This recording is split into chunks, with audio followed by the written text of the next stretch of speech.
Olá, a TV Justiça transmite agora a sessão 2 de dissídios individuais do TST. Você vai acompanhar um resumo da sessão e conferir o que foi destaque na pauta do tribunal.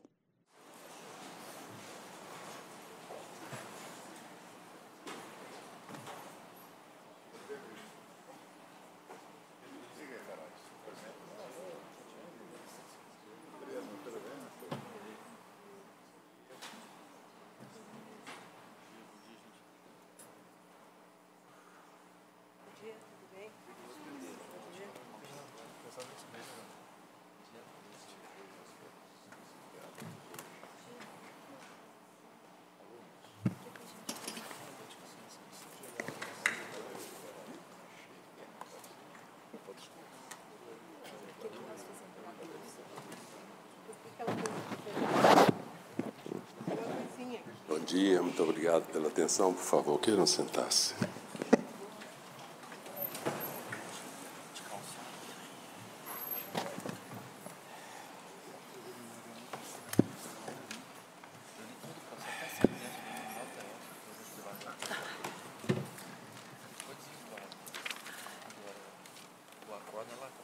Declaro aberta mais esta sessão da subseção 2, especializada em dissídios individuais do Tribunal Superior do Trabalho. Cumprimento as eminentes ministras e eminentes ministros que a compõem. Estendo esses cumprimentos à Sua Excelência, o Subprocurador-Geral do Trabalho, Dr. André Luiz Spies, também aos senhores e senhoras advogados, senhoras e senhores servidores, na pessoa da doutora Adriana, coordenadora de secretaria desta subseção. Relatora Excelentíssima Senhora Ministra Adelaide Miranda Arantes, processo RO 11.395, dígito 49 de 2014, em que são partes Camil Alimentos S.A. e Ministério Público do Trabalho da Primeira Região. Com a palavra, Sua Excelência, a eminente relatora, a ministra Adelaide Miranda. Discussão referente ao peticionamento eletrônico, sistema EDOC, limitação de páginas e discute-se a ofensa a direito líquido e certo. No que se refere às peças enviadas pelo sistema EDOC, de acordo com a Instrução Normativa número 30 de 2007, deste colendo do TST, que regulamenta a Lei 11.419 de 2006, no âmbito da Justiça do Trabalho, exige-se apenas o formato PDF e no tamanho máximo de 2 megabytes ou, atualmente, 5 megabytes, de acordo com a Resolução 196 do TST de 4 de maio de 2015. Mas nada refere ao número de páginas impressas. Constatação de ofensa a direito líquido e certo da impetrante, que teve cerceado o seu direito de defesa diante da imposição de restrição pelo TRT em regulamentação própria, contrária à regulamentação do Tribunal Superior do Trabalho. Eu conheço do recurso ordinário e, no mérito, dou provimento para conceder a segurança, a fim de determinar que seja recebida e impressa a petição de embargo de declaração, apresentada pela Camil Alimentos S.A., enviada via sistema EDOC em 7 de abril de 2014, sob número 11.608.751, nos autos da ação civil pública 103787 de 2011, dando prosseguimento ao feito como entender de direito. Oficie-se com urgência à autoridade coatora e ao presidente do Tribunal Regional do Trabalho da Primeira Região, cientificando-os do inteiro teor desta decisão. Esse é o meu voto, senhor presidente. Perfeito. O voto é favorável ao constituinte, Vossa Senhoria. Doutor Somani, indago dos colegas se há algum destaque. Sem destaques, assim se decide a unanimidade. Nos termos do voto da eminente relatora, a ministra Adelaide Miranda.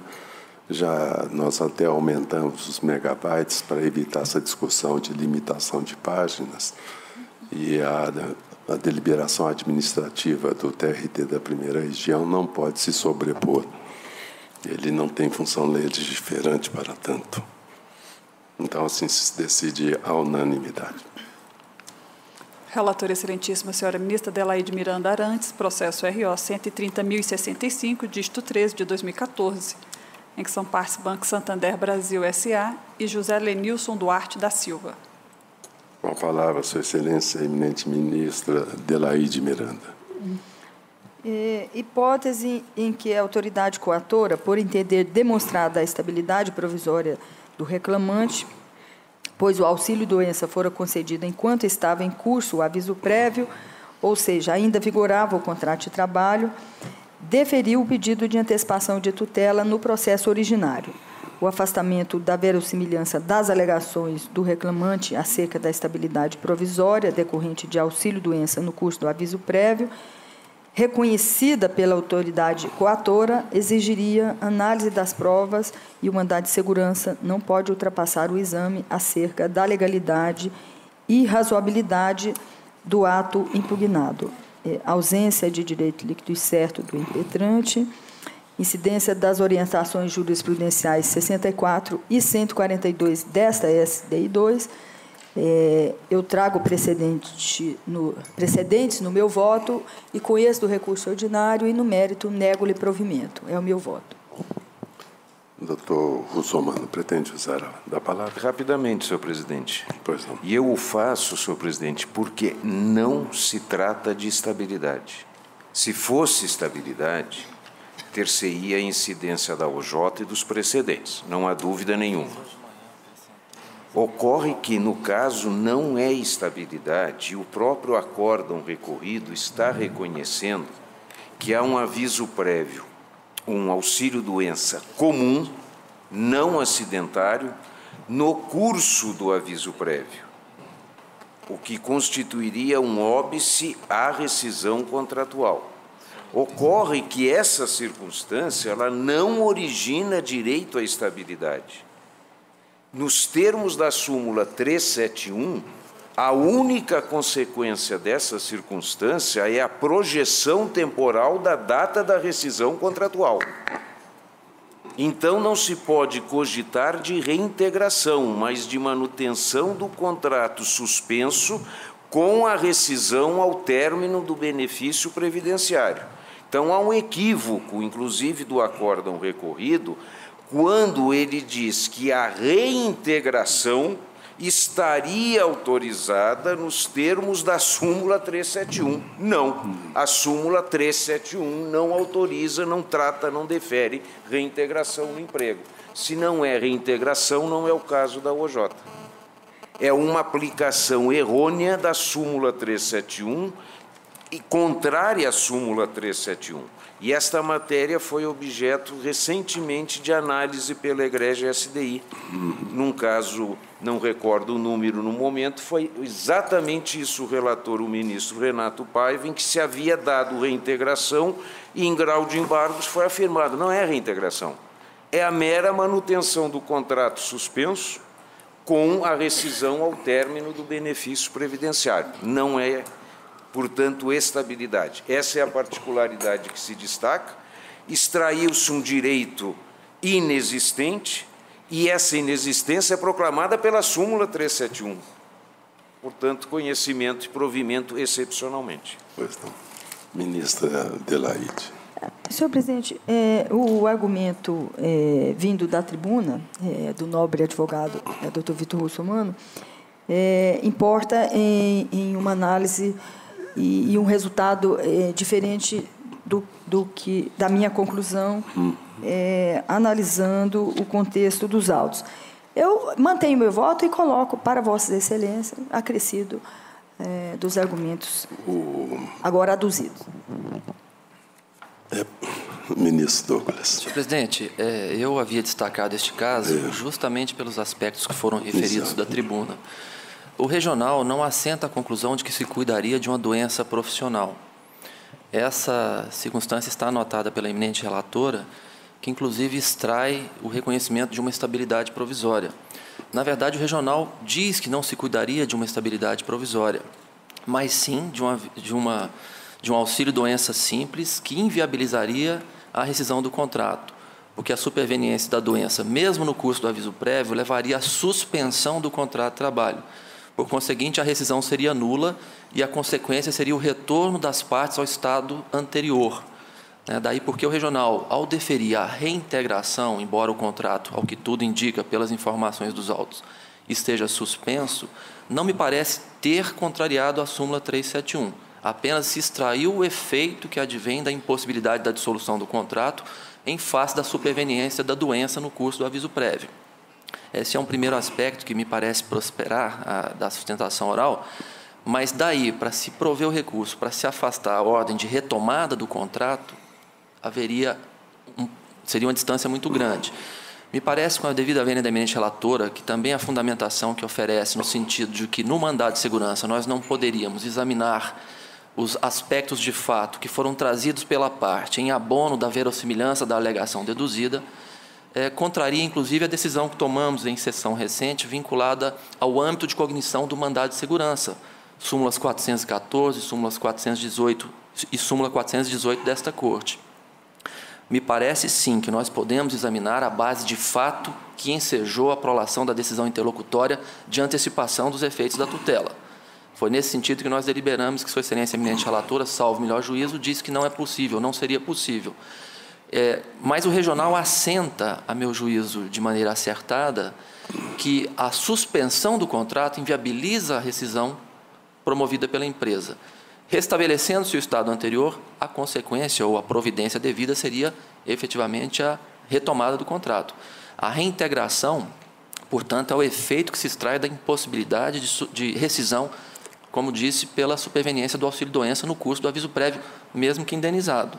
Então, eu, com a máxima vênia eminente relatora e também ao ilustre advogado que ocupa a tribuna, votaria no sentido de conhecer e desprover o recurso, mas com essa fundamentação, que inclusive foi assentada pela Corte Regional. A rescisão ela é impossível, o contrato tem que ser retomado e a projeção dos efeitos da rescisão, quer dizer, a empresa pode deliberar pela dissolução do contrato posteriormente, quando a trabalhadora obter a alta médica, o trabalhador. Então, eu, com essas considerações, peço vênia eminente relatora para divergir da fundamentação. Eu só faria uma ponderação. Nós sabemos que reintegração tem um sentido muito claro. Se mantivermos reintegração, isso daí vai ser reintegrado e não vai ser despedido depois. Então, nós teríamos que prover, em parte, para assentar que não é detentora de estabilidade e que a dispensa no curso do auxílio-doença protrai os efeitos até que seja liberado pelo INSS. Agora, manter a reintegração, quando nós sabemos qual é o significado da reintegração, isso vai sugerir, inclusive, que após a alta, ela deverá continuar trabalhando e o empregador não poderá dispensá-la mais. Então, esse termo reintegração pressupõe estabilidade, que todos nós aqui estamos de acordo, não existe. Então, nós temos que dar um provimento parcial para afastar, penso eu, a reintegração, assegurar a manutenção do contrato até que ela receba a alta do INSS.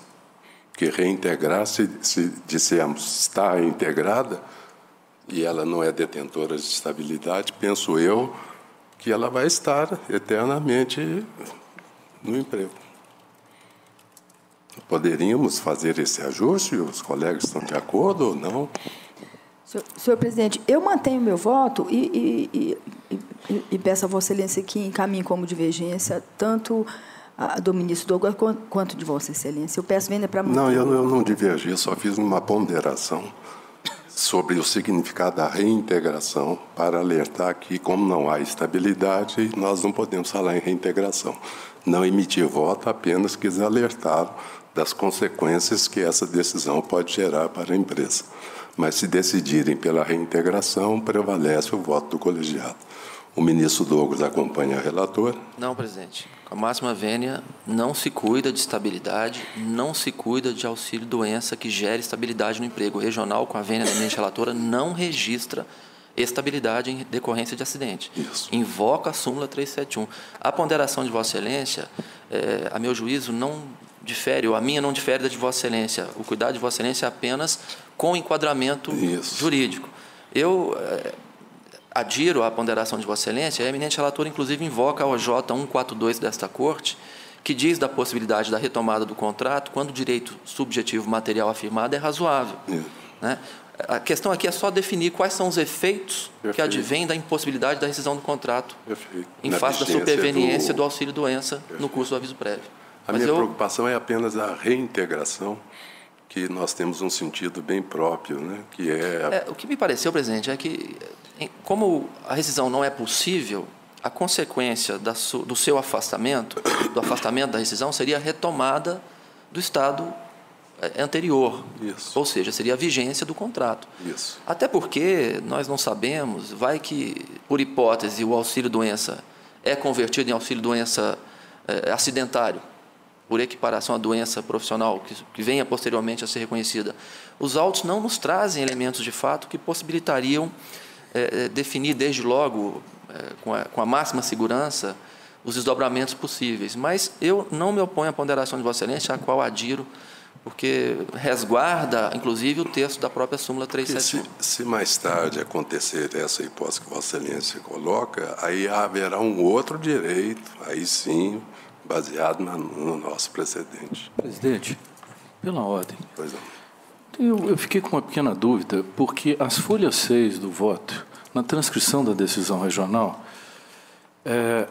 o tribunal diz o seguinte, ele fala no primeiro parágrafo acerca pretende o impetrante a revogação da ordem de reintegração, determinada pela autoridade apontada coatora, arguindo a ilegalidade e abusividade, tendo em vista o benefício previdenciário ao qual passou o empregado a usufruir no curso do aviso prévio não se tratava de auxílio-doença acidentário, mas de auxílio-doença comum, B31, que tem um condão de propiciar a estabilidade provisória. Deste modo, segundo o impetrante, a reintegração afigura-se ilegal, pois não existe qualquer direito do empregado à estabilidade, além do que argui absoluta ausência de nexo causal entre a doença e o trabalho, exatamente o que se disse da tribuna. Aí ele diz assim, analisa-se, conforme já declinado, quando do indeferimento da liminar, realmente o benefício concedido pelo INSS ao laborista, auxílio-doença espécie 31, não tem o condão, em regra, de assegurar o reconhecimento da estabilidade provisória no emprego. Isso aqui é decisão. No entanto, consoante transcrição abaixo, o fundamento utilizado pela autoridade coatora apontada para deferir a reintegração, ele usou a expressão reintegração, é isso que eu estou em falando. momento algum foi a suposta estabilidade, como tenta fazer crer o impetrante. A expressão reintegração utilizada não se refere efetivamente a uma estabilidade, mas ao fato alegado relativo à doença ocupacional no curso do aviso. Minha preocupação, ministro Vieira de Mello Filho, é com a tecnia. Veja que o voto não prima pela técnica.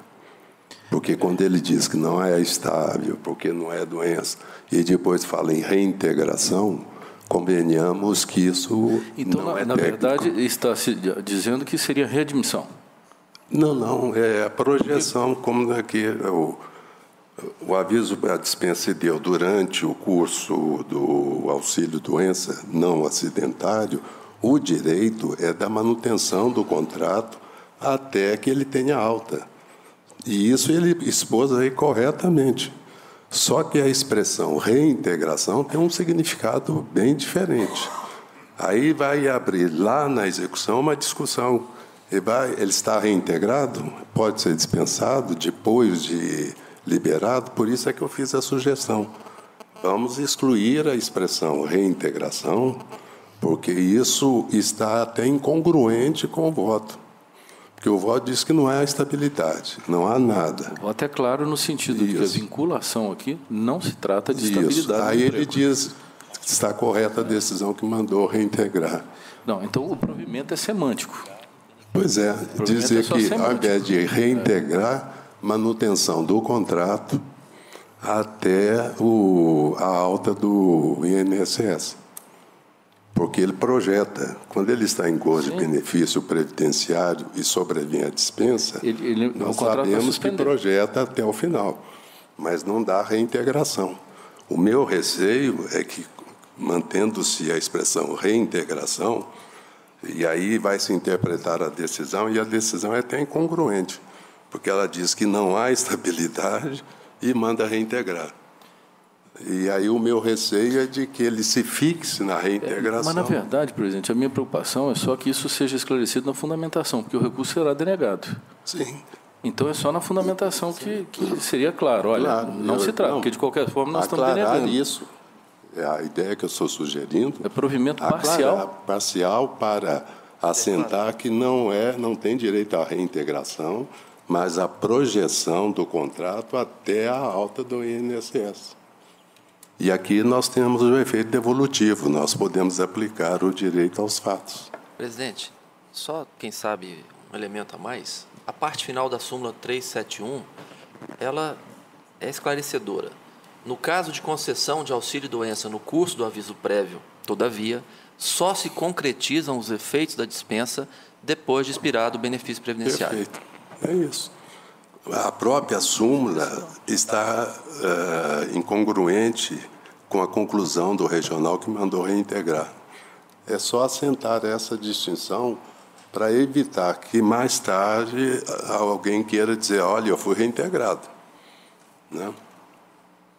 Então, a ideia seria manter o voto, e como Vossa Excelência está se pautando pela súmula, que diz claramente na projeção e não em reintegração, apenas aclarar esse aspecto. A adequação na fundamentação, senhor presidente, eu posso fazer com notas degravadas. Agora, não alteração no provimento. Não, muito bem. Vossa Excelência provê para dizer que, ao invés de reintegrar, é aplicar a súmula 37. Provimento parcial, como Vossa Excelência, para explicitar o melhor enquadramento da hipótese.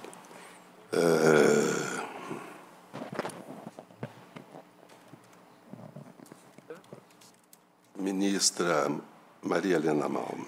Que surge uma dúvida, porque aqui está transcrito no voto da relatora, dito assim, trata-se de reclamação trabalhista em cujo âmbito o reclamante pleiteia, a título liminar, reintegração ao emprego, se o argumento ter sido demitido quando o portador de moléstia originada do trabalho.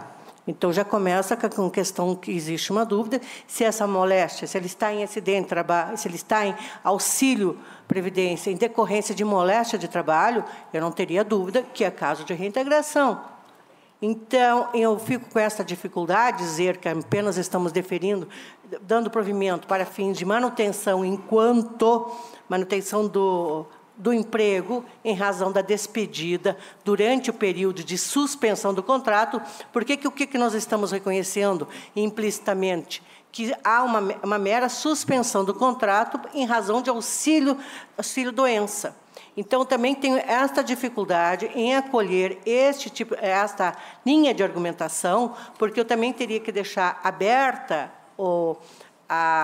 posteriormente, tanto é que existe uma preocupação com a palavra reintegração, mas a palavra reintegração poderia estar efetivamente correta se decorrido depois verificado que existe, sim, uma doença decorrente do Não, mas isso está já acertado. Com a decisão, decidiu que não é doença acidentária. Sim, mas então eu estou partindo de uma condicionante. Não. Veja, leia a decisão, por favor.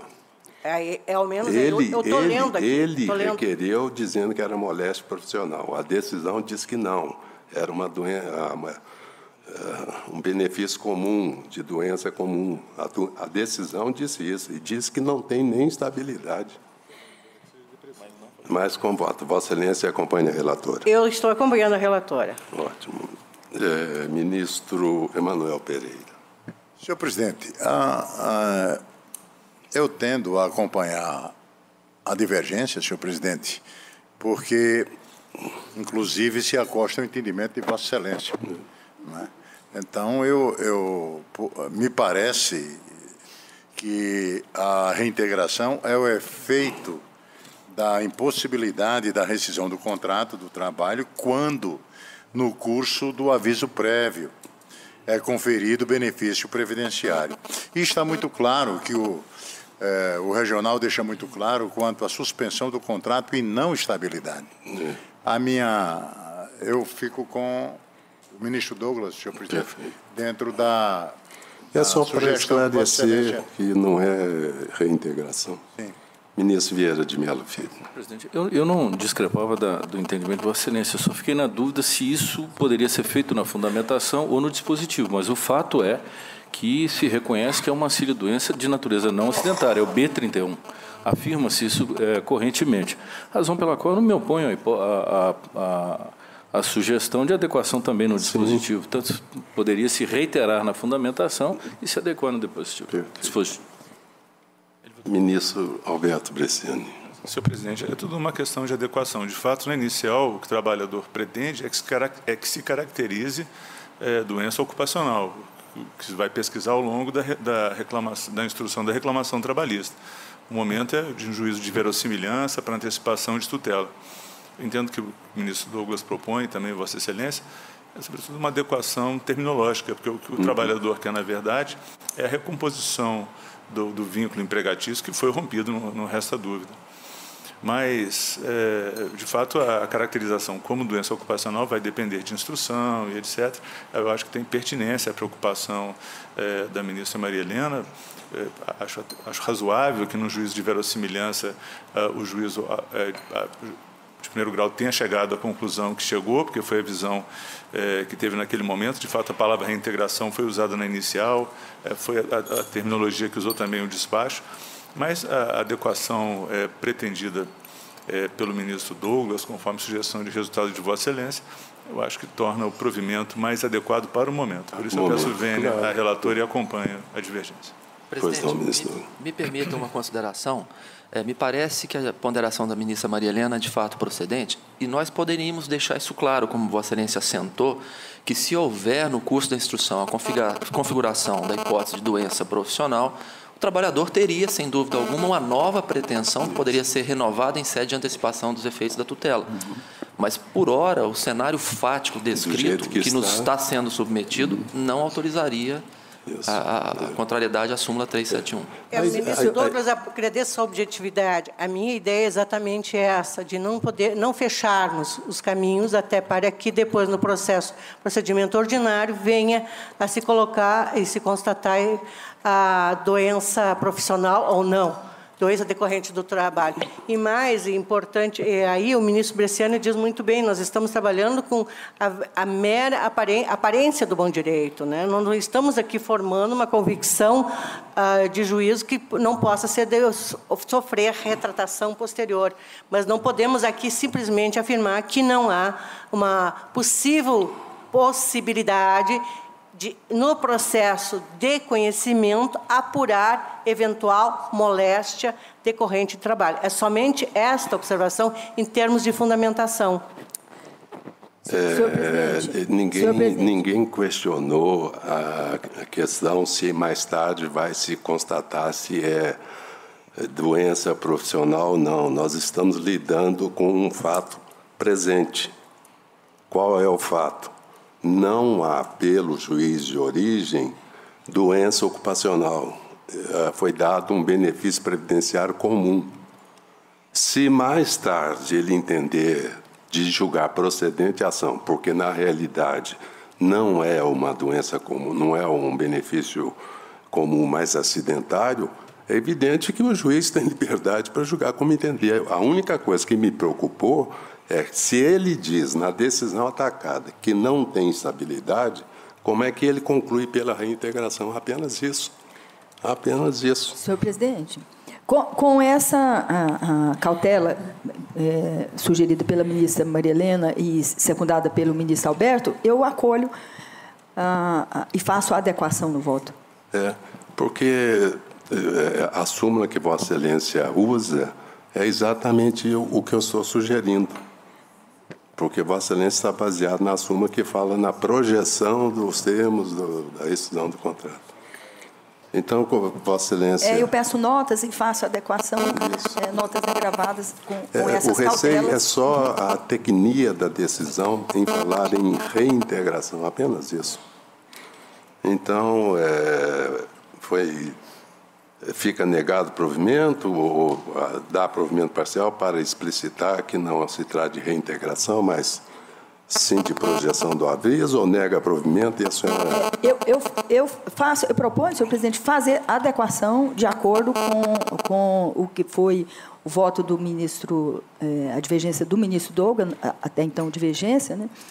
E com as cautelas da ministra Maria Helena e do ministro Alberto, eu faço adequação no voto, mantendo negando provimento. Presidente, sem querer alongar o debate, mas me parece que o provimento parcial se faz necessário. Tá.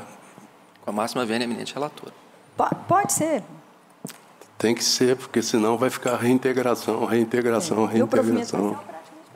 Se mais tarde se entender que não é doença, o juiz vai julgar pelos E o provimento parcial para esse esclarecimento? Para assentar que não se trata de reintegração, mas de projeção dos efeitos da dispensa após a alta obtida na Corte. Só apenas isso. Eu faço de acordo com as notas, senhor presidente? Eu peço notas. Que é a súmula que Vossa Excelência está citando. Então, proclamo que a decisão nós temos o voto da eminente ministra Adelaide Miranda, no sentido de dar provimento parcial ao recurso, para assentar que não se trata de reintegração, mas de postergação dos efeitos da dispensa imotivada à data da alta obtida pelo empregado, vencida parcialmente, Sua Excelência, ministra Maria Helena Malme. Não, eu acolhi e acrescento na adequação do voto. Então, a ministra Maria Helena está... Então, a unanimidade assim se decide.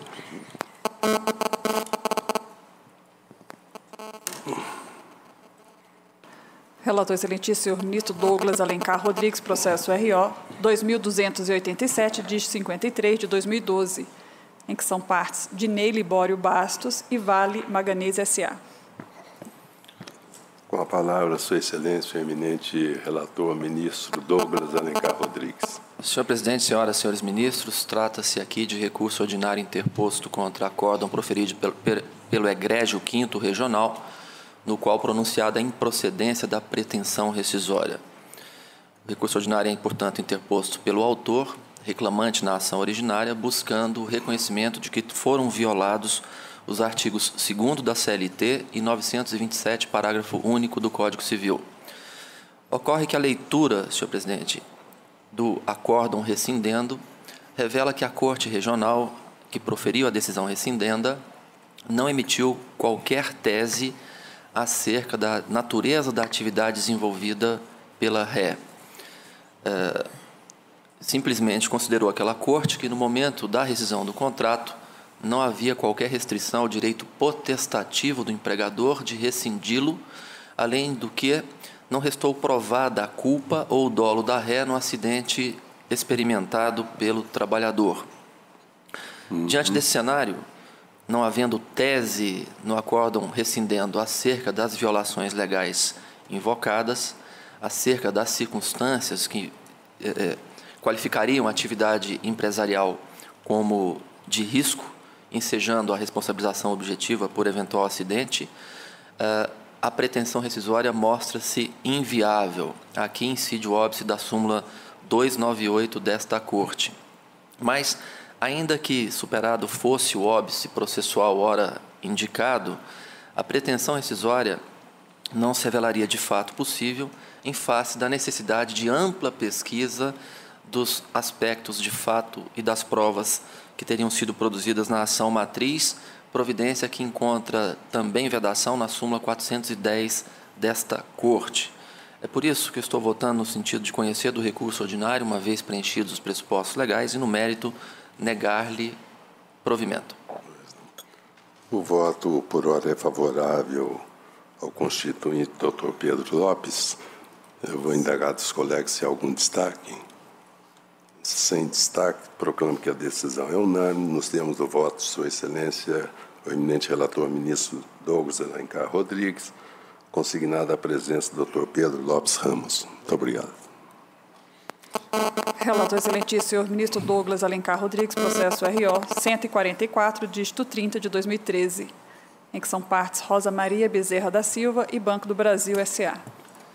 Com a palavra, Sua Excelência, o eminente relator, ministro Douglas Alencar Rodrigues. Pois não, presidente. Também aqui, recurso ordinário em ação rescisória.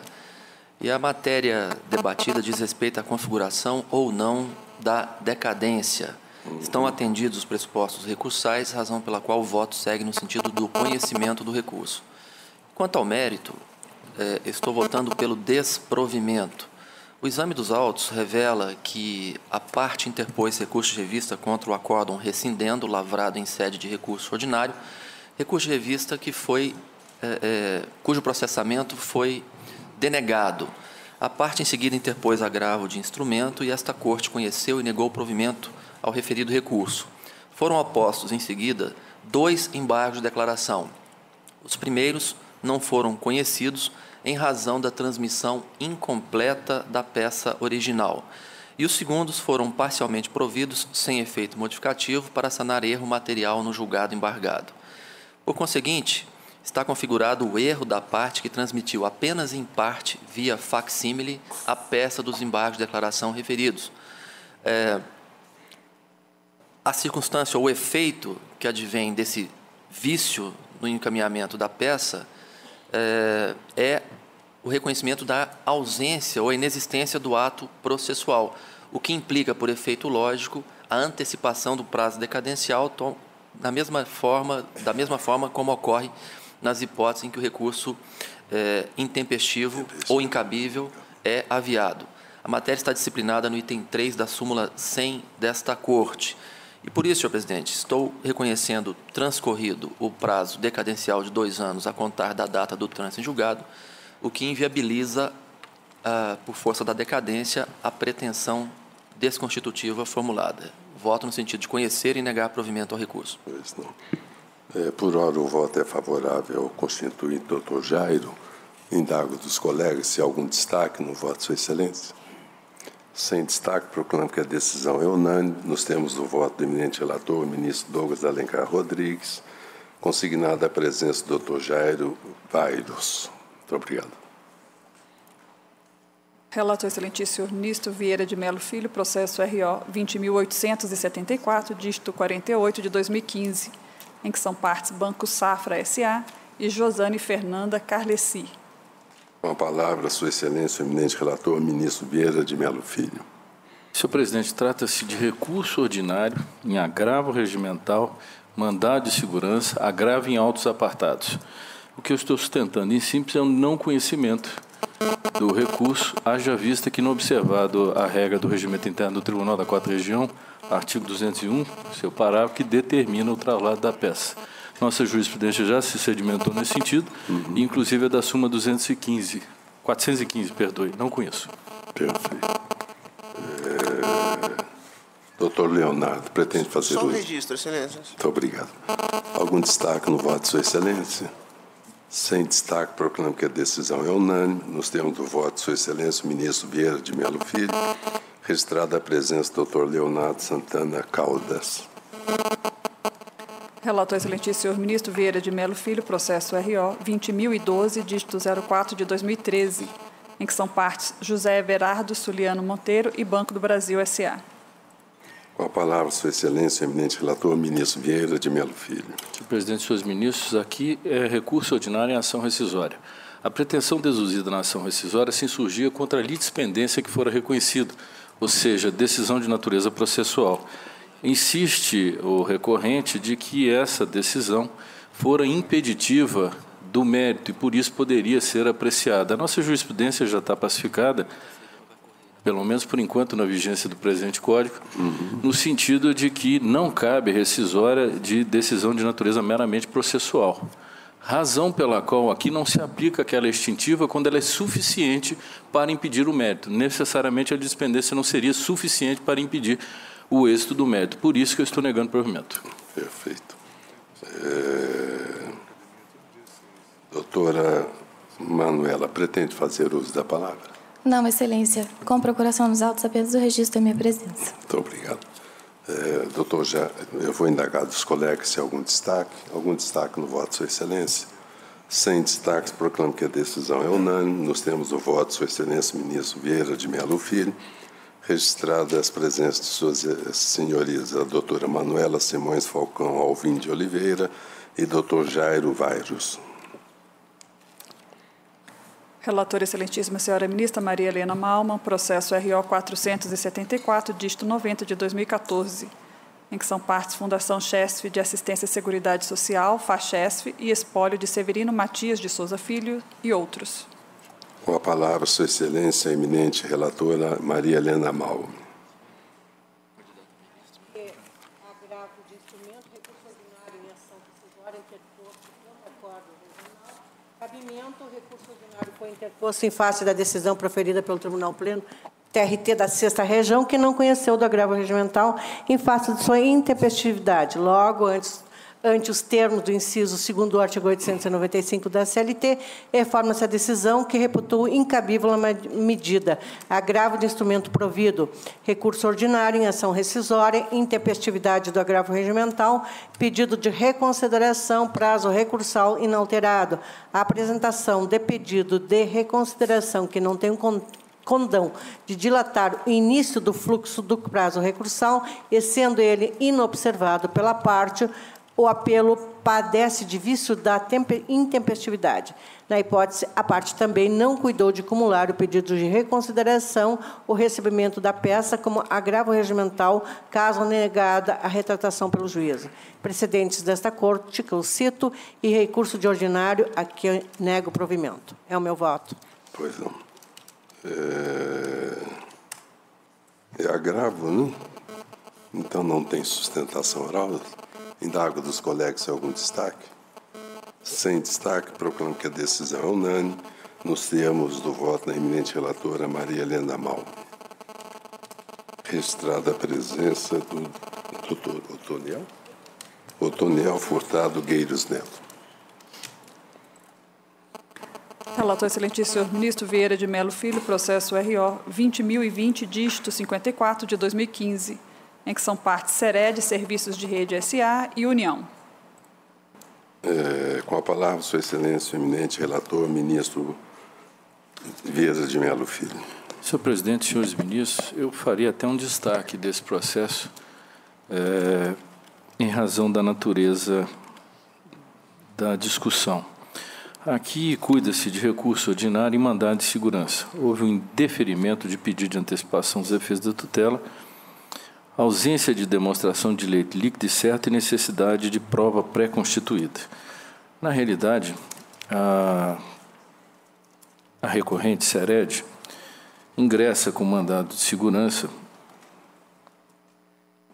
alegando que o pleito se justifica por conta em controvérsia que não aprova, no processo administrativo instaurado, que todos os postes do Estado do Rio Grande do Sul estão nas condições apontadas no auto de interdição. Ressalta ainda que o auditor fiscal extrapolou o exercício de suas atividades e seu poder de fiscalização determinou a interdição total da rede, utilizando como base pequena amostra de rede de telefonia ativa no Estado.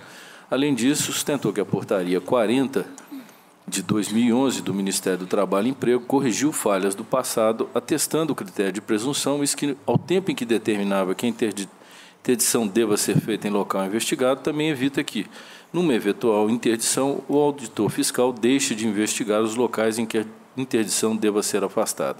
Esse recurso foi admitido. O Ministério Público, em parecer, opina pelo conhecimento e desprovimento. Eu estou conhecendo o recurso da parte. Quanto ao mérito, o primeiro aspecto diz respeito à súmula 418 da Corte, que, conforme decidimos recentemente, em decisão da lavra do ministro Douglas, que transcrevo em meu voto, com todos os seus fundamentos, estaríamos aqui devendo a análise do ato coator, independente do deferimento ou indeferimento. E não se tratando de mera faculdade, mas como direito subjetivo da parte ao exame da ação mandamental no seu conteúdo meritório. Mas, quanto ao mérito, eu estou negando provimento ao recurso da empresa, porque, a meu juízo, digo aqui no meu voto, as argumentações da qual lança a mão a impetrante, no sentido de que é incontroverso que não aprova no processo administrativo instaurado de que todos os postos do Estado do Rio Grande do Sul estão nas condições apontadas no auto de interdição e que o auditor fiscal extrapolou o exercício de suas atividades, seu poder de fiscalização, pois determinou a interdição total da rede, utilizando como base pequena amostra da rede de telefonia ativa no Estado e é determinante fática e passível de comprovação pelas partes. De outro lado, como consignado na decisão utilizada, o ato do auditor fiscal do trabalho, ao determinar a interdição de todas as frentes de trabalho da impetrante, observou de forma pontual a forma como realizado o trabalho, presumindo que o mesmo ocorre em demais cidades, já que a forma da prestação de serviço, por óbvio, deve ser similar. Logo, caberia à impetrante comprovar que isso não ocorre, o que leva à dilação probatória. Isso é a decisão regional. Por outro lado, não se trata apenas de presunção de que os postos da cidade não foram visitados pelo fiscal do trabalho, estariam nas mesmas condições daquela efetivamente vistoriados. E aqui, para mim, que é o ponto relevante. Mas de descumprimento sistemático das normas regulamentadoras número 10 e 35 do Ministério do Trabalho e Emprego, por parte da impetrante, o que, conforme explicitado no ato coator, diz respeito ao direito dos trabalhadores a um ambiente seguro, à saúde e à integridade física. Nesse sentido, a decisão se refere a esse aspecto porque o auditor fiscal, ao determinar a interdição das frentes de trabalho, observou que os reclamantes subiam sozinhos no poste quando as normas determinavam que esse trabalho fosse prestado com uma assistência justamente porque estava ligada aos cabos de alta energização. Então, ele diz aqui na decisão, como se percebe, a interdição determinada pela fiscalização não tem abrangência mencionada pela impetrante, na medida em que se limita às atividades que não atendem, às exigências contidas nas normas regulamentadoras acima transcritas. A interdição foi determinada apenas com relação às atividades de instalação e manutenção nas redes elétricas quando executadas individualmente e para as quais não haja possibilidade de resgate e primeiros socorros, em caso de emergência. O foco é o trabalho em desconformidade com as disposições da NR 10 e 35, ou seja, realizados individualmente sem capacitação para o trabalho em altura e sem oferecer recursos para atendimento de emergência, desimportando se as atividades são realizadas em postos inspecionados ou não. Porque no mandato de segurança, a empresa dava o foco de que no ato de inspeção do fiscal do trabalho, ele teria transcendido ao âmbito da sua própria exame, porque ele estaria determinando a supressão do trabalho em toda a região do Rio Grande do Sul, quando, na verdade, ele teria fiscalizado um ou outro poste. Num primeiro sentido, imaginava que aí haveria um abuso, evidentemente, mas o que ele focava era exatamente o outro sentido. Ele próprio relator deixa claro isso e diz o seguinte, não, a preocupação é porque exatamente o trabalho não estava sendo realizado como determina a norma de segurança. Se ele for subir, ele tem que subir acompanhado, inclusive para qualquer emergência e prestação de serviço.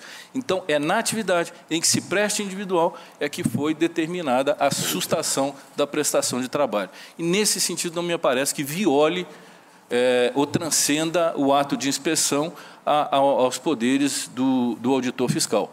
Fosse ele realmente, por presunção, decidindo quanto aos postes e não quanto à atividade, aí a impressão seria inversa. Eu nego o provimento.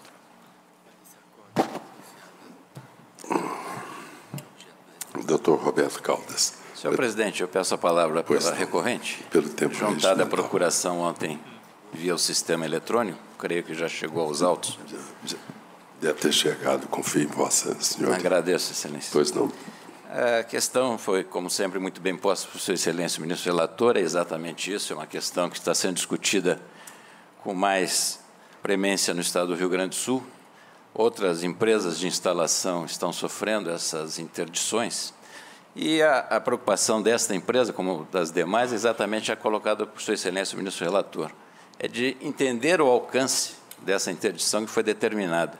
Neste caso específico, foram examinados, vistoriados, 10 postes de instalação. Importante aqui deixar registrado que não é uma empresa de energia elétrica, é uma empresa que presta serviços para empresas de telecomunicação, que fazem instalação de rádio, televisão e não da energia elétrica propriamente dito, não é uma empresa de energia. Por isso, ela defende que o seu trabalho não é necessariamente duplado, que é uma questão fática que tem que ser discutida pela via ordinária e não numa auditoria, como foi feita neste exame da Secretaria do Trabalho do Estado do Rio Grande do Sul, onde ele determina que tem que ser duplado, e isso não está indeterminação legal para esse tipo de atividade, ainda que se entenda que a atividade de energia elétrica seja exigido, mas ele está fazendo uma analogia com uma atividade diferente e está decidindo por amostragem de 10 postes em todo o estado do Rio Grande do Sul, dizendo que é tudo igual, que a empresa trabalha do mesmo jeito, sem sequer ter feito essa análise dos postes. Então, ele faz por amostragem e por presunção, como Sua Excelência bem colocou. Ele diz, presume-se que, já que ela trabalha nesses 10 postes desse jeito, ela trabalha no estado inteiro do Rio Grande do Sul. E, simplesmente, com um ato unilateral do auditor do estado do Rio Grande do Sul, ele interdita toda uma atividade econômica para o estado todo. Claro que é prejudicial para a impetrante, mas é muito mais para os cidadãos do estado do Rio Grande do Sul que estão sem acesso a todo esse serviço que hoje é tão necessário para todos, que é de telecomunicação, rádio, TV, computação, etc., etc.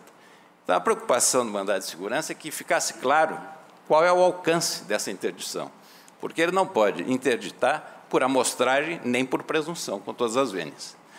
A preocupação dele, evidentemente, é mais que válida. Ele está tentando prevenir riscos à saúde dos trabalhadores, mas ele está supondo que o trabalho está ferindo a norma e está confundindo as normas.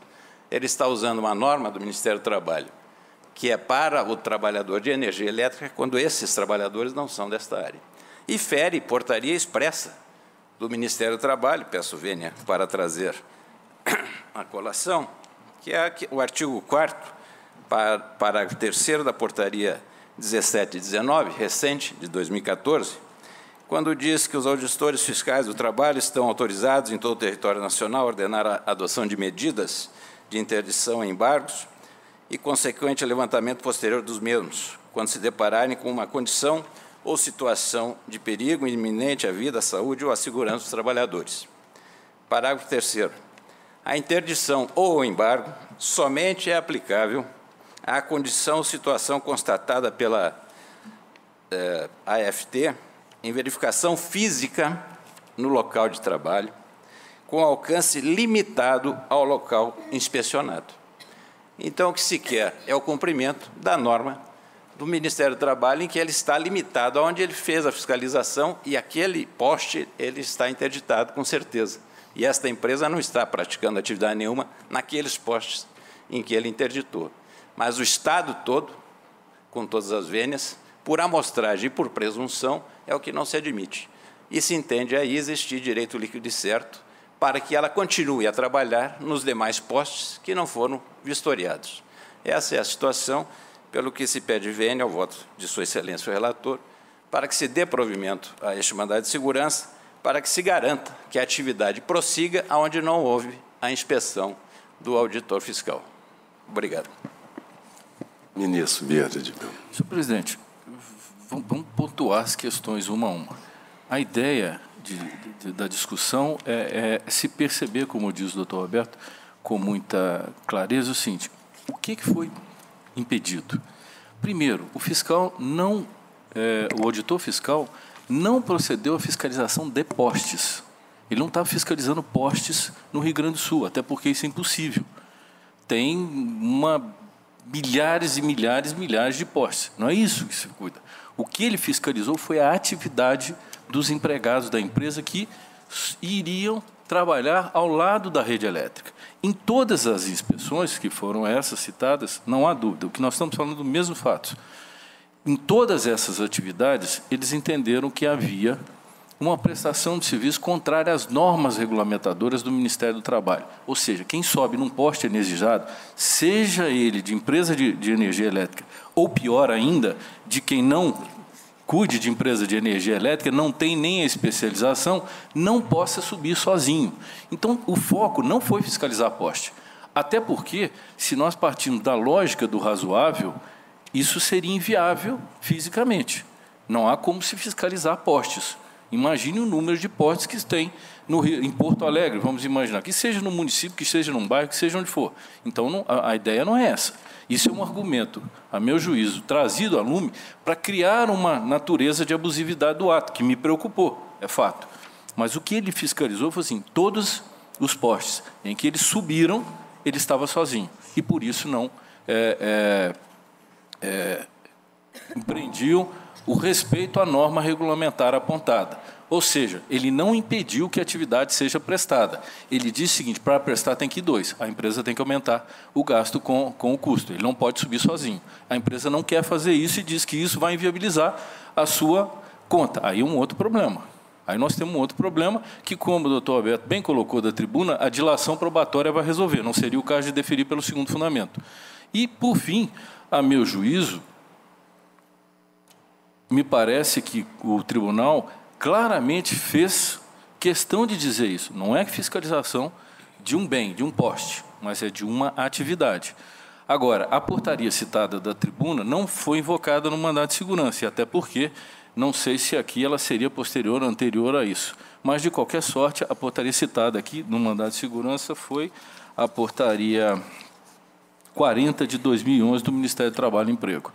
Então, por esses fundamentos, respeitosamente, ciente de que é um caso realmente interessante, eu estou negando provimento ao recurso. Continuo negando provimento. Senhor presidente, só para esclarecer, ela foi citada no recurso ordinário, talvez não no início, porque ela realmente é posterior, mas é uma consequência das anteriores e ela só vem esclarecendo. Obrigado. Algum destaque no voto, Sua Excelência? Me preocupa, como preocupou Vossa Excelência, o auditor fiscal, ele verificou, ao que parece, 10, dissociar a verificação se está subindo no poste e daí dizer que é uma atividade e estender a interdição por todo o Estado, ele terá que fazer esse trajeto ao contrário. Ele terá que visitar todo o Estado para verificar se a empresa está cumprindo. Então, vai criar uma situação, um tanto quanto, penso eu, difícil. Porque se ele verifica 10 e interdita tudo, ele vai ter que verificar todo o Estado do Rio Grande do Sul para liberar a interdição que ele determinou em todo o Estado a partir de 10. Quero crer que aí ele se excedeu, sim, penso que se excedeu, porque a questão não é saber se é norma. Agora, como é que nós vamos verificar depois essa empresa, esse auditor, que interditou todo o Estado, para fazer a desinterdição? Ele vai ter que verificar todo o Estado. Presidente, pela ordem. Veja, Vossa Excelência, nós estamos com ponderações de valores em sentido diverso. O que ele disse é que a prestação não pode ser sozinho. O serviço pode ser prestado, desde que sejam 2. É só isso que ele disse. Sozinho, eu interdito. Pois é. Agora, se você prestar com 2, porque o sentido contrário também, se eu libero, e esse foi um das minhas... Não é liberar, é circunscrever aos 10. Mas aí cai, efetivamente... Mas como é que ele vai desinterditar se não fiscalizando tudo? Veja, ou ele vai verificar só nos 10? Não é que ele precisa verificar. O que ele não pode é prestar com 1. O que ele quis dizer na decisão dele é o seguinte: este serviço não pode ser prestado com 1 empregado no poste, com 2. Com 2 ele pode prestar no Estado inteiro. Sim. Agora, o que a empresa quer é que fique nos 10 e depois ele vai interditando 1 a 1, porque ela está prestando com 1 e colocando os trabalhadores em risco. E, aliás, é o setor em que tem gerado mais mortes. Nós estamos com uma média de 300 e poucas mortes nesse setor. Mas não há referência de que em outros locais a empresa não ele diz assim, ele diz especialmente, e o regional disse, é o que eu tenho frisado, ele falou que a atividade não pode ser prestada isoladamente. Ela está livre para ser prestada com 2. Não há a menor dúvida. Então, é essa a questão. O que a empresa quer é que seja franqueado para ela prestar nos demais com 1 empregado. Penso que não é esse o mandado de segurança. O mandado de segurança, pela sustentação, quer que se circunscreva aonde foi feita a vistoria. Porque, realmente, se eu verifico que em 10 locais se estava utilizando apenas 1, como é que eu vou interditar todo o Estado na suposição de que a empresa estaria trabalhando com 1 empregado em todo o Estado? Porque, para a desinterdição, ela terá que fazer essa verificação em todo o Estado. Por isso é que eu, pedindo todas as vênias ao seu ilustre voto, penso que aí se excedeu mesmo. Se ele verificou que há ali, naquela situação, a interdição teria que ser feita ali, não genérico, ou então ele passasse uma fiscalização geral no Estado. Porque aí, como é que a empresa vai fazer? Eu estou presumindo que, em relação a todo o Estado, o trabalho esteja sendo realizado na conformidade daqueles 10 locais onde é que se verificou. E o mandado de segurança, quero crer, ele quer que se circunscreva ali e que a fiscalização vá nos outros locais e vá verificando se realmente se está ou não cumprindo a norma. Por isso, eu, pedindo vênia ao seu douto voto, sempre muito apropriado, para divergir e ficar vencido, que eu daria provimento para conceder a segurança, circunscrevendo a interdição aos 10 postos que foram objeto da vistoria. Então, assim se decide por maioria, nos termos do voto do eminente relator, ministro Vieira de Mello Filho, vencida a presidência.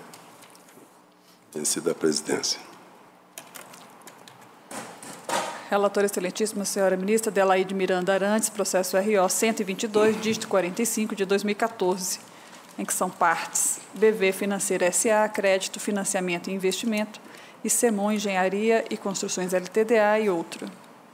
Com a palavra, sua excelência, eminente relatora, ministra Adelaide Miranda. Ausência de interesse jurídico a ser tutelado diante do deferimento de antecipação de tutela por sentença superveniente no processo originário. Súmula 414, inciso 3 deste tribunal. O meu voto é no sentido de conhecer do recurso ordinário e negar-lhe provimento. Perfeito. A matéria já pacificada, doutor Rafael, sobreveio a sentença de mérito. Vossa Senhoria pretende fazer uso da palavra? Não, excelentíssimo senhor presidente, apenas o registro da presença com procuração dos autos. Algum destaque no voto de sua excelência? Sem destaques, assim se decide a unanimidade nos termos do voto da eminente ministra Adelaide Miranda, consignada a presença do doutor Rafael de Oliveira Soares. Relatora excelentíssima senhora ministra Maria Helena Malman, processo AIRO 10.089, dígito 82, de 2014, em que são partes Instituto Amazônia, IAM e Elisane de Freitas Pereira e outros. Com a palavra, sua excelência, eminente relatora, ministra Maria Helena Malman. Senhor presidente, senhores ministros, meu voto é no sentido de conhecer do agravo de instrumento, mas negar-lhe provimento. Aqui, o agravo de instrumento é recurso ordinário, em ação rescisória, deserção, ausência de recolhimento de custas processuais, pedido de assistência judiciária gratuita formulado por pessoa jurídica, impossibilidade de aferição da situação econômica da requerente. O entendimento pacífico desta Corte é no sentido de que, em casos excepcionais, os benefícios da justiça gratuita podem ser aplicados às pessoas jurídicas, desde que comprovado de forma contundente a incapacidade econômica da parte para custear com as despesas processuais. Na presente hipótese, os documentos juntados aos autos pela parte autora não comprovam sua efetiva incapacidade econômica. Na verdade, ainda fazendo uma pesquisa, trata-se o Instituto Amazônia, ela tem objetivos muito nobres.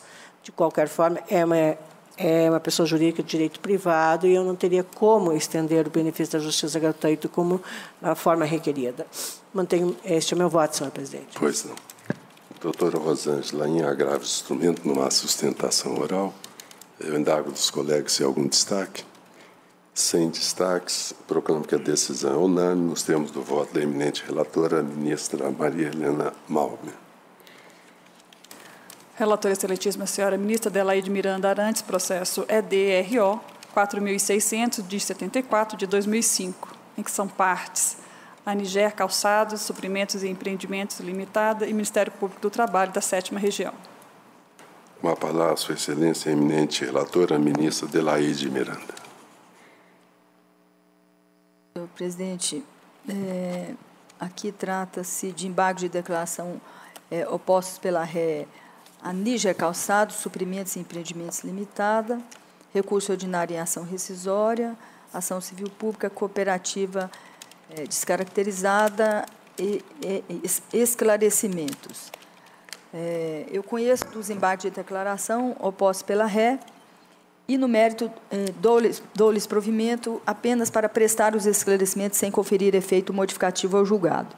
Conhecer dos embargos de declaração opostos pela Ré, COCALC, Cooperativa de Trabalho da Indústria e Calçados, e, no mérito, dar provimento para, além de prestar esclarecimento, sanar a omissão verificada, sem, contudo, conceder efeito modificativo ao julgado. E explicitar que, em relação ao exame da pretensão desconstitutiva, no que tange ao juízo rescisório, a conclusão esposada na decisão embargada tampouco importou em afronta aos ditames da Lei 12.690, de 2012. Algum destaque na decisão? Pois não, ministro Douglas. Senhor presidente, ontem nós recebemos, creio, todos recebemos o memorial que nos foi entregue pelo advogado que patrocina a causa da empresa Aniger Calçados, e uma das questões que chamou a atenção foi a indicação de uma eventual nulidade resultante da participação no julgamento rescindendo e também, salvo engano, no julgamento da ação rescisória de um desembargador originário do 5º Constitucional do Ministério Público, que teria subscrito a petição inicial da ação civil pública originária, na qual formada a coisa julgada que se pretende rescindir e que foi rescindida efetivamente no julgamento proferido por esta subseção. São vários os aspectos questionados, inclusive eventual contrariedade à súmula 410, porque a eminente relatora e esta subseção, com base numa frase inscrita no voto condutor do acórdão rescindendo, reconheceu violado o artigo 4º da Lei de Cooperativas, a lei anterior das cooperativas, e, em razão disso, restabeleceu a sentença no juízo rescisório, após superado o juízo rescindente, restabeleceu-se a sentença proferida pelo juiz do trabalho da vara de... antiga junta, aliás, de Quixaramobim, no Ceará. Eu fiquei intrigado, examinando o alcance da discussão proposta nos embargos de declaração, e, em primeiro lugar, o que chamaria a atenção é essa questão nova, que não foi trazida nos embargos, foi trazida no memorial, mas seria uma questão de ordem pública, portanto, passível de cognição de ofício. De qualquer forma, é uma questão que talvez a eminente relatora pudesse apreciar. Mas, em relação à decisão embargada propriamente dita, eu estou votando no sentido de acompanhar também o voto condutor, reexaminei a questão, e é uma questão realmente sensível, delicada, que no âmbito do egrégio 7º regional suscitou um intenso debate entre os desembargadores, votos apaixonados, votos que citam Hamlet e outras circunstâncias e outros autores relevantes do mundo da literatura, mas votos que trazem depoimentos pessoais de desembargadores que viveram as agruras da miséria, do desemprego, do subemprego, enfim, da carência de recursos vitais para, enfim, provimento das próprias necessidades. E foi uma questão e é uma questão sensível, porque o pano de fundo foi a criação de uma falsa cooperativa.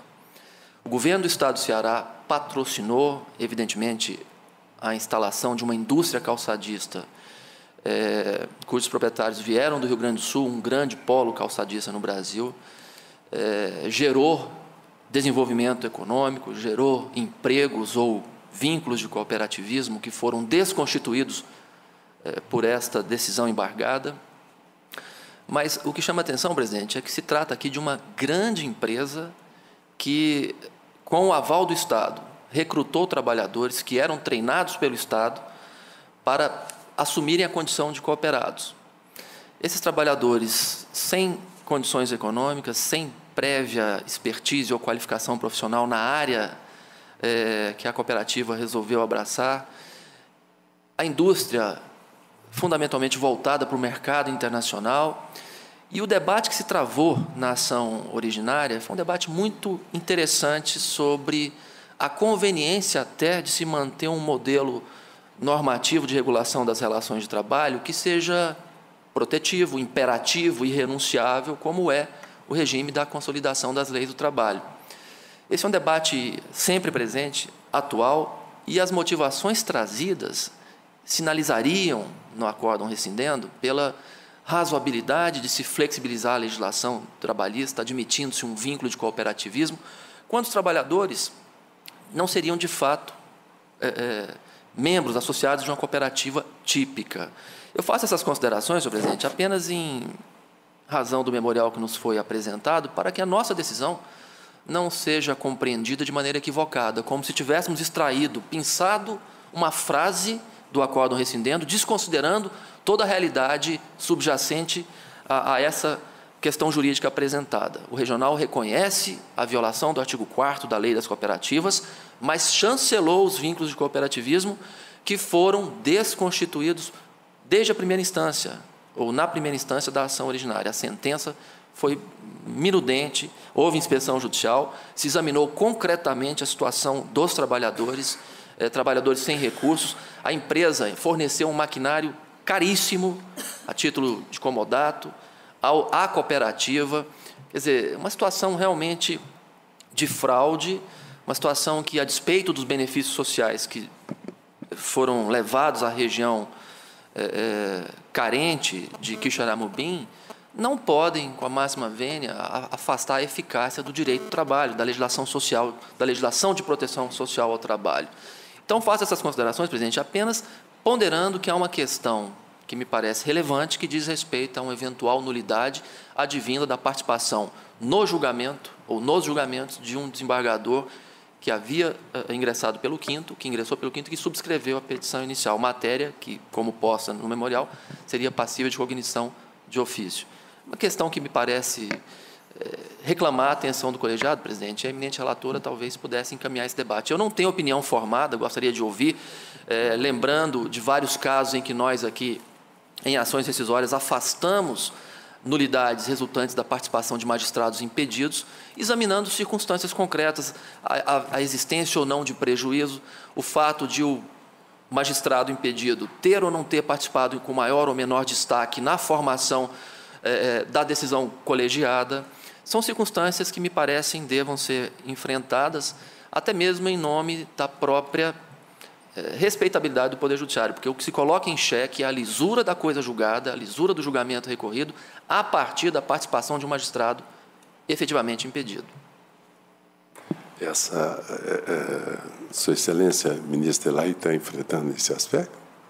Senhor presidente, eu também recebi memorial e não vislumbrei a possibilidade de travar a essa altura essa discussão e incorporar.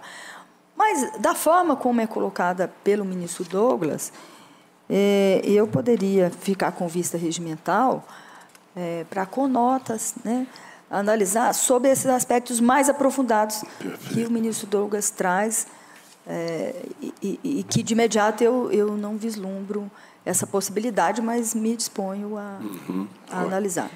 Então, adiado ou retirado de pauta? Melhor retirar. Poderia ser retirado de pauta. Porque a qualquer momento é embargo de declaração, aí não tem problema. Pode ser então, sim. retirado de pauta a pedido da eminente relatora. Em razão de ser uma questão bastante delicada, se acaso um outro colega tenha uma contribuição após a manifestação do ministro Douglas para efeito de registro. Em princípio, causa uma certa surpresa que quem subscreveu a inicial depois é guindado ao cargo de desembargador e vai julgar Agora, é preciso saber se realmente a atuação dele teve essa inflexão que diz o ministro Douglas a ponto de conduzir o julgamento. E aí precisaríamos fazer uma leitura da decisão. Ministro Vieira de Mello. Presidente, eu também havia aqui anotado, porque é uma questão de ordem, articulada em face de um vício no julgamento. A questão é a seguinte: o ilustre desembargador, enquanto membro do Ministério Público, subscreve a ação civil pública, ingressa na magistratura, compõe o julgamento Por 7-1, salvo engano, é o resultado. Ele é o voto vencido. Mas o recurso se fundamenta no voto vencido para trazer a matéria para o Tribunal Superior. E o recurso é provido. É esse o fato que nós temos. Aí tem que examinar. Bastante relevante. Então, retirar de pauta. Quer dizer que, com o voto dele vencido, ele virou a. Então, retirar de pauta para melhor exame da eminente relatora, com notas degravadas a Sua Excelência, da manifestação do ministro Douglas e de Sua Excelência o ministro Vieira de Mello.